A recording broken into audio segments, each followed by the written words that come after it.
Hello friends, मैं श्रेयस पांडे आपका अपने यूट्यूब चैनल शास्त्र में आपका स्वागत करता हूं। आई होप आप सब अच्छे होंगे।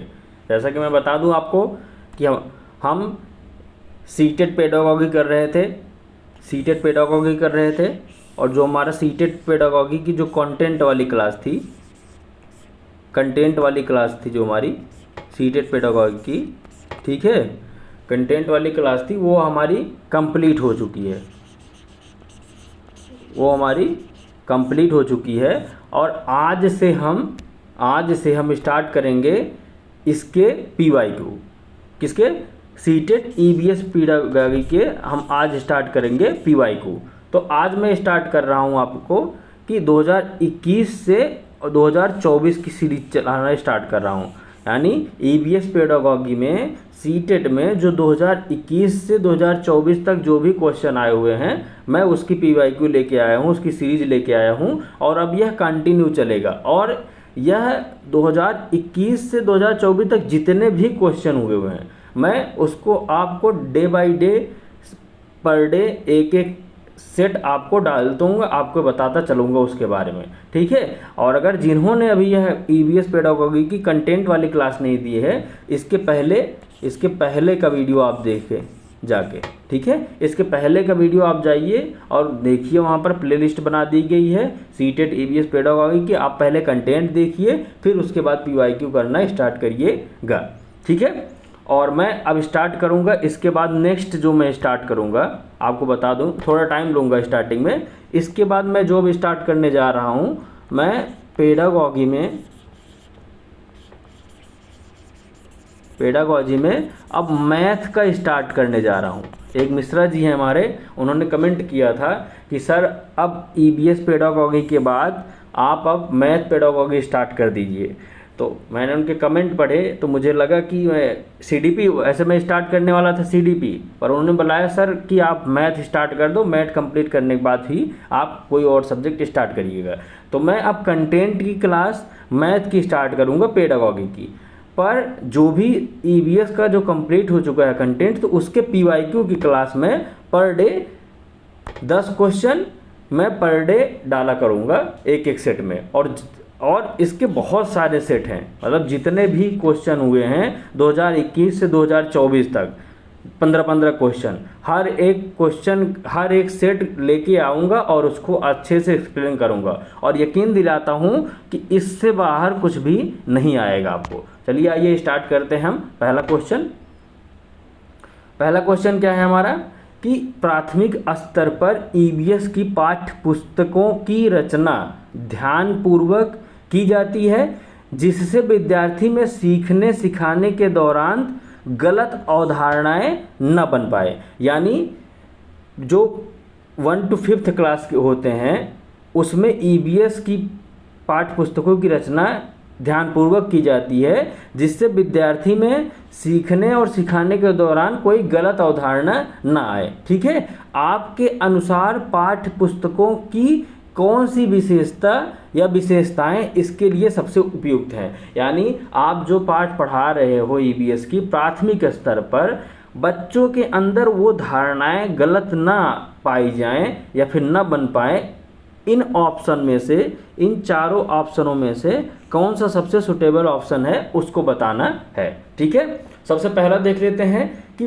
प्रत्ययों का विस्तार किया जाता है जिससे स्पष्टीकरण हो सके तथा गलत प्रत्यय न बन सके। बिल्कुल आप जो भी पढ़ा रहे हैं उसको बिल्कुल विस्तार से और बिल्कुल स्पष्ट यानी क्लियर, ठीक है, क्लियर करके आप उसको बताएं, ठीक। सेकंड है महत्वपूर्ण प्रत्ययों की परिभाषाएं पाठ्य पुस्तकों में दी जाती है। नहीं, ये ऑप्शन गलत है। ऐसे प्रत्यय जो कम आयु के विद्यार्थी को समझ ना आए, उन्हें परिचयात्मक स्तर पर दिया जाना चाहिए। नहीं, ऐसा बिल्कुल नहीं है। उपर्युक्त सभी हो ही नहीं सकता। तो इसमें सबसे बेस्ट ऑप्शन जो आपका लग रहा है फर्स्ट, यानी प्रत्ययों का विस्तार भी किया जाता है और वह स्पष्ट हो सके कि गलत प्रत्यय न बन सके। यानी बच्चों के अंदर कौन सी धारणा न बन सके, गलत अवधारणा न बन सके, इसीलिए विस्तार किया जाता है ताकि गलत प्रत्यय न बन पाए। आप कनेक्ट कर सकते हैं, ठीक है। इसका फर्स्ट ऑप्शन सही होगा। सेकंड देखते हैं, सेकंड क्या है, सामुदायिक संसाधन को प्राथमिक स्तर पर ईबीएस, सामुदायिक संसाधन को प्राथमिक स्तर पर ईबीएस पढ़ाने का महत्वपूर्ण साधन माना जाता है। यानी सामुदायिक संसाधन को, यानी जहां हम रहते हैं उसके बारे में बात कर रहा है। सामुदायिक संस्थान जो हम जहाँ पर रह रहे हैं, वहाँ का इन्वायरमेंट रह रहा है, अगर उसको बच्चों को ईबीएस में पढ़ाना है तो इसमें से जो ऑप्शन दिए गए हैं इनमें से कौन सा सबसे बेस्ट होगा। तो यह सस्ता है, सस्ते की कोई बात ही नहीं हो रही है। इसमें अनुभवी व्यक्ति होते हैं, बात इसमें सामुदायिक संसाधन है तो इसमें अनुभवी होते हैं, नहीं भी होते हैं, ये भी ऑप्शन ज़्यादा सही नहीं है। यह अनुभव से सीखने का अवसर देता है, बिल्कुल सही, ठीक है। यह आसानी से उपलब्ध होता है, सही है, पर उससे ज़्यादा बेटर यह है कि यह अनुभवों से सीखने का अवसर देता है। कैसे, सामुदायिक संसाधन यानी जो भी हमारे समाज में संसाधन उपलब्ध हैं, जब उनको हम प्रत्यक्ष अनुभव करते हैं और उनको सीखने का अवसर देते हैं तो वह चीज़ें ज़्यादा अच्छे से सीख पाते हैं। और मैं फिर से बता दूं, अगर यह चीज़ बच्चों को, अगर यह आपको ये समझ नहीं आ रही है तो इसके पहले आप कंटेंट वाली क्लास जाके आप देख सकते हैं, ठीक है। आप कंटेंट वाली क्लास जाके डालिए, उसमें EBS CTET EBS by Shreyas sir या फिर एसआर शास्त्रम डाल देंगे, वह आपका पूरा कंटेंट वाली टॉपिक वाइज टॉपिक जो पढ़ाया गया है वो आपको आ जाएगा, ठीक है। इसका आप ऑप्शन जो होगा वो सेकेंड का सी होगा, ठीक। नेक्स्ट देख लेते हैं हम कि कक्षा 5 की ईबीएस के विद्यार्थी अनुमान लगाते हैं कि एक छोटे डिब्बे को भरने के लिए कितने चने के दाने की आवश्यकता होगी। इस क्रियाकलाप द्वारा कौन सी प्रक्रिया कौशल का विकास, यानी प्रक्रिया कौशल का विकास पूछा जा रहा है, प्रक्रिया कौशल का विकास। अब क्या है कि एक डिब्बा है, ठीक, एक डिब्बा है और कुछ चने के दाने हैं। अब इन चनों के दानों से कितने दाने इसमें डाल दिए जाएं कि यह डिब्बा पूरा भर जाए। तो यह किस कौशल का विकास जो है टीचर करा रहा है। तो वर्गीकरण का, तो इसमें वर्गीकरण हो नहीं रहा है। संप्रेषण का, कम्युनिकेशन भी कोई नहीं हो रहा है। प्रयोग करना, प्रयोग थोड़ा बहुत हो सकता है पर एग्जैक्ट क्या प्रयोग हो रहा है ये नहीं क्लियर किया जाता है, ठीक है। अनुमान लगाना, बिल्कुल अनुमान लगाया जा रहा है कि कितने चने के दानों से यह डिब्बा भरा जा सकता है। यह क्या हो रहा है, अनुमान लगाया जा सकता है, ठीक है। थर्ड का आंसर जो होगा वो डी होगा। नेक्स्ट देखते हैं, फोर्थ देखते हैं। फोर्थ क्या कह रहा है कि उन रूढ़िबद्ध धारणाओं को तोड़ना जिनके अनुसार पेड़ पौधे एवं पशु हमारे परिवार का हिस्सा नहीं बन सकते। यानी क्या करना, एक फोर्थ क्वेश्चन, हाँ फोर्थ क्वेश्चन छूट गया था, डायरेक्ट फिफ्थ पहुंच गए थे।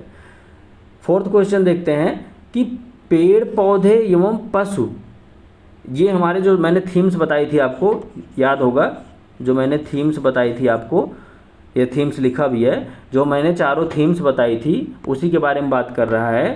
ये बता रहे हैं कि पेड़ पौधे थीम्स एवं पशु ये भी थीम्स था, परिवार एवं मित्र ये भी थीम्स है। नामक थीम्स का हिस्सा इस प्रकार के स्थापन का कारण है, यानी इसकी स्थापना यानी इसको लाया ही क्यों गया है, किस लिए है, ठीक है।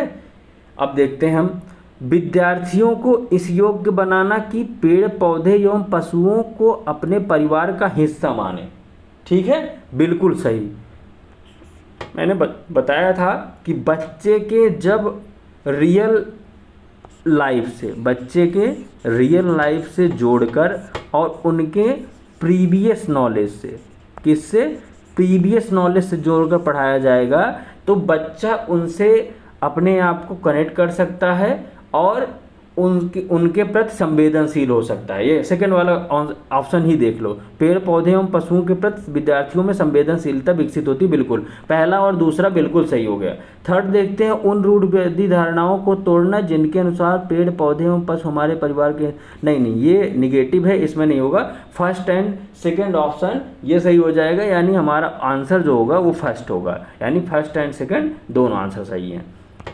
मैंने पहले ही बताया, अगर किसी को यह वीडियो नहीं समझ में आ रहा है, वैसे मैं एक्सप्लेन कर दे रहा हूँ, अगर बच्चों को कोई समझ में नहीं आ रहा है तो आप कंटेंट वाली प्लीज़ जाके वीडियो आप उसको देखेंगे। ये मिनटों का यानी सेकंडों का, आप जैसे ही क्वेश्चन पढ़ोगे उसके आंसर आप बिल्कुल दे दोगे, क्योंकि वहाँ टॉपिक वाइज टॉपिक कंटेंट मैंने क्लियर किए हैं।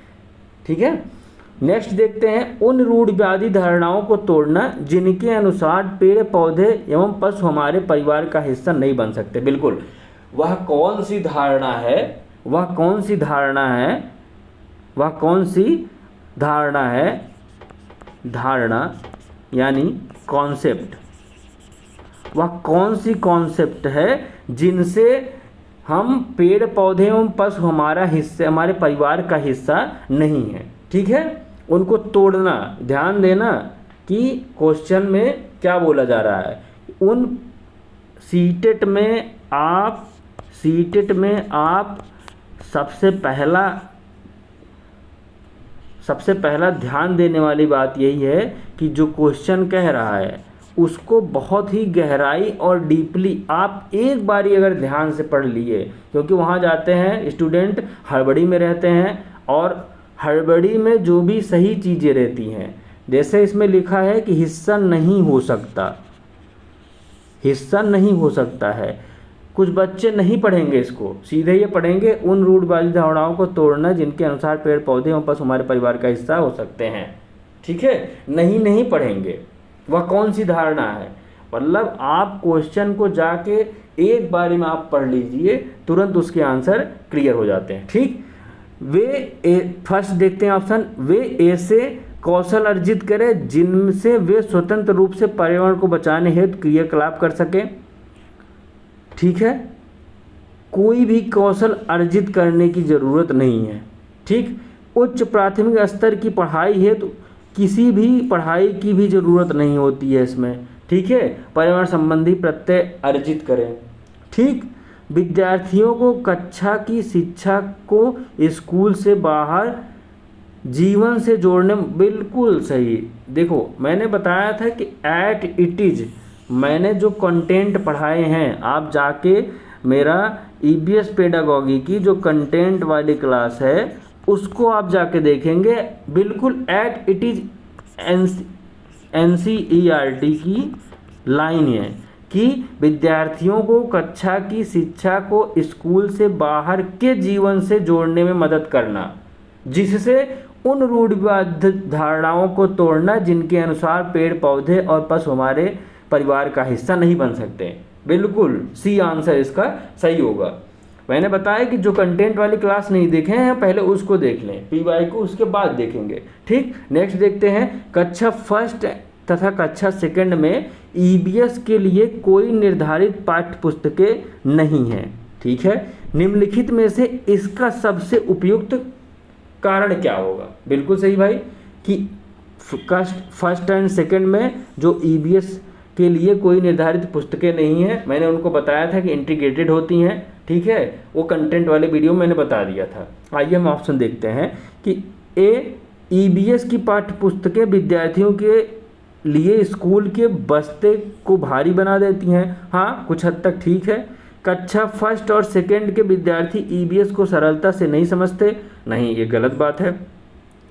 EBS को भाषा तथा गणित के साथ एकीकृत किया गया है। मैंने पहले ही कंटेंट वाली लाइन बोली है कि EBS को क्या किया गया है, इंटीग्रेटेड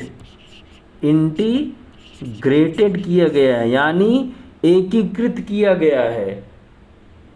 भाषा तथा गणित के साथ EBS को एकीकृत किया गया है। इससे इस एकीकृत से, यानी एकीकृत से क्या फ़ायदा हो रहा है कि बोझ रहित, ठीक है, और बच्चा के अंदर रुचि बढ़ रही है। ठीक है, बच्चा बोझ रहित हो रहा है, बच्चे के अंदर रुचि पैदा हो रही है और बच्चा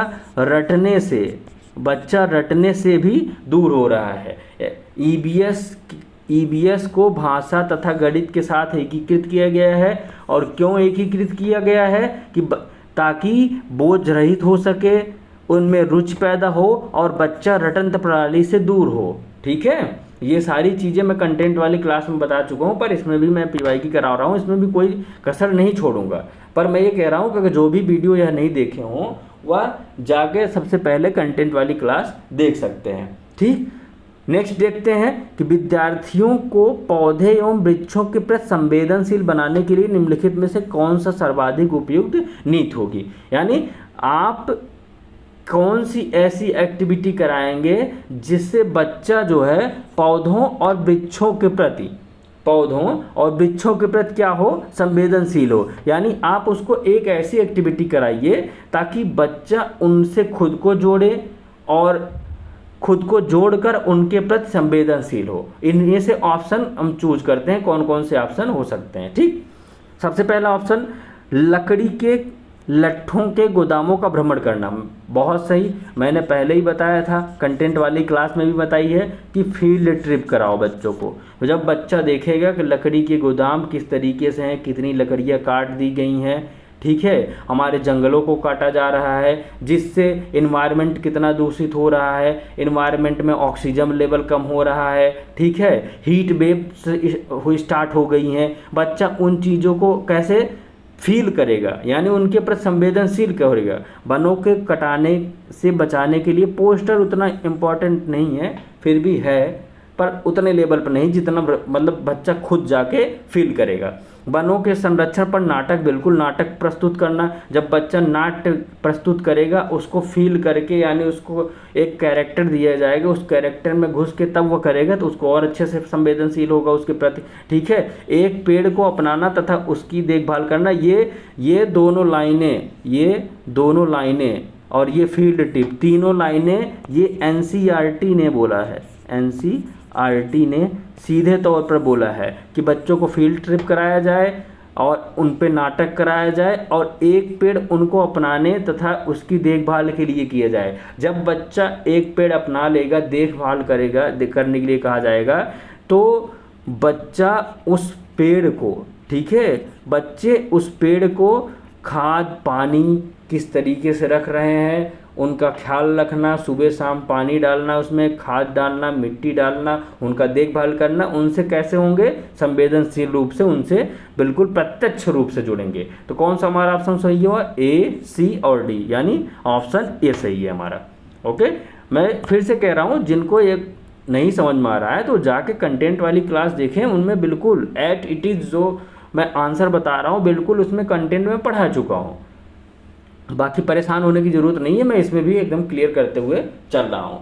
ठीक है, नेक्स्ट देखते हैं हम, एक ईबीएस के शिक्षक के लिए, शिक्षक यानी टीचर के लिए विद्यार्थी के ईबीएस के ज्ञान का मूल्यांकन, यानी इसका इवेल्युएशन से क्वेश्चन आ गया है, मूल्यांकन करने हेतु निम्न में से कौन सी पद्धति सही है।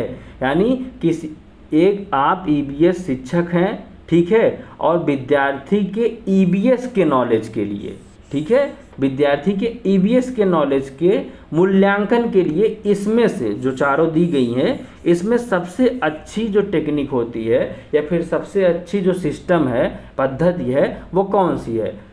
सबसे पहला देख लेते हैं, मानकीकृत टेस्ट, जो राष्ट्रीय मानकों को बनाए रखने के लिए मानकीकृत निगेटिव, मैं आपको जब पेपर आ जाएगा तो निगेटिव और पॉजिटिव कीवर्ड बता दूंगा, जहां मानकीकृत दिखे वहां तुरंत काट देना आप, ठीक है। मानकीकृत और कोई भी मानक तैयार नहीं किया जाता कि इस मानक के अंदर हम ये चीज़ें कराएंगे। क्या होना चाहिए, फ्लेक्सिबिलिटी, यानी लचीला होना चाहिए, लचीला होना चाहिए। किसके अनुसार, बच्चों के अनुसार, बच्चों के अनुसार पाठ्यक्रम लचीला होना चाहिए। और मानकीकृत मानदंडों, बिल्कुल कोई भी मानकीकृत, इसको देखते ही काट देना। जब पेपर आएगा तो मैं आपको और ट्रिक बताऊंगा और सारे ऐसे एक्सपीरियंस बताऊंगा जो मैंने खुद फील किए हैं, ठीक है, उनको बताऊंगा।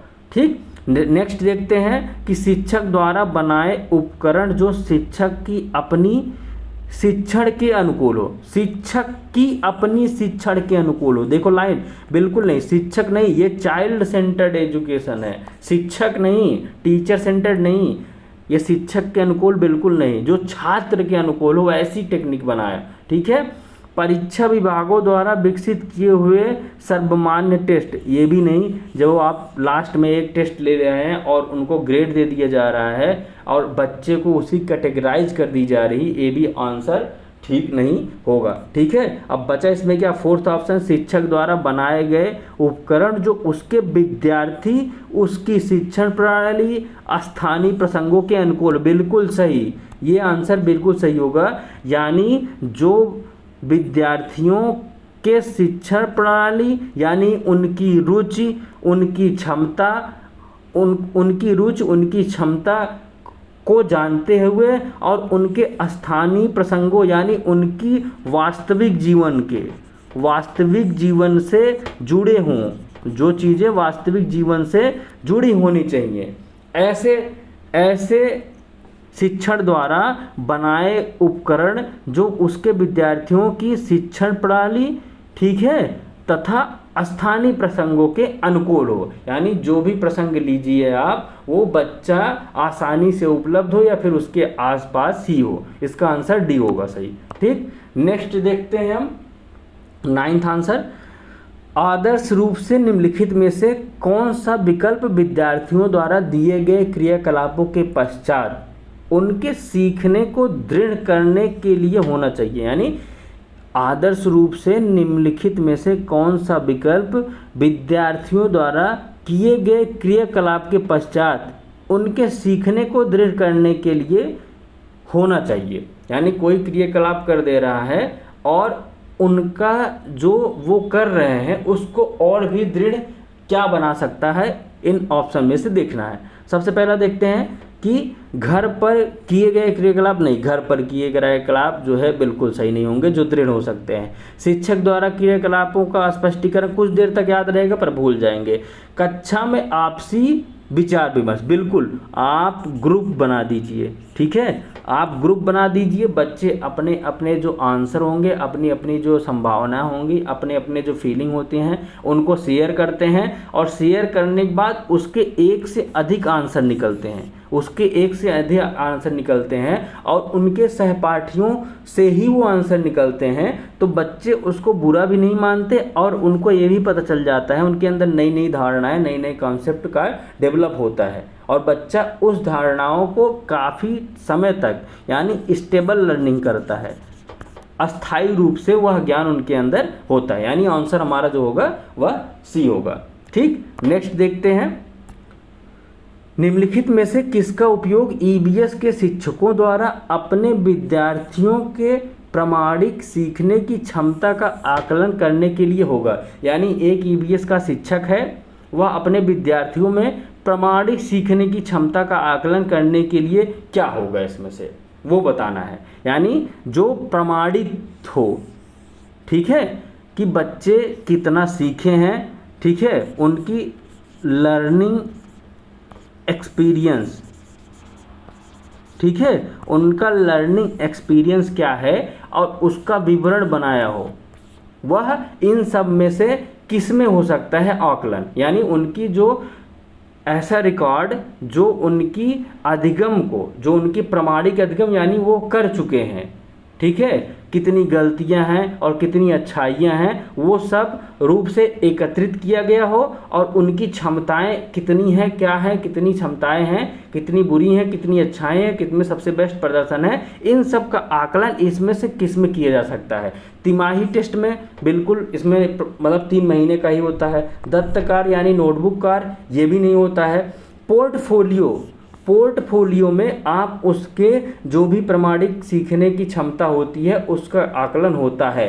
यानी बच्चा कितना सीख चुका है या फिर किस में उसकी कमियां हैं या फिर कौन कौन सी कमियां हैं जिसका डायग्नोस किया जा सकता है, यानी जिसका निदान किया जा सकता है, ये सारी चीज़ें किस में आएंगी? पोर्टफोलियो में आएंगी। ठीक है, इसका आंसर कौन सा होगा? सी होगा।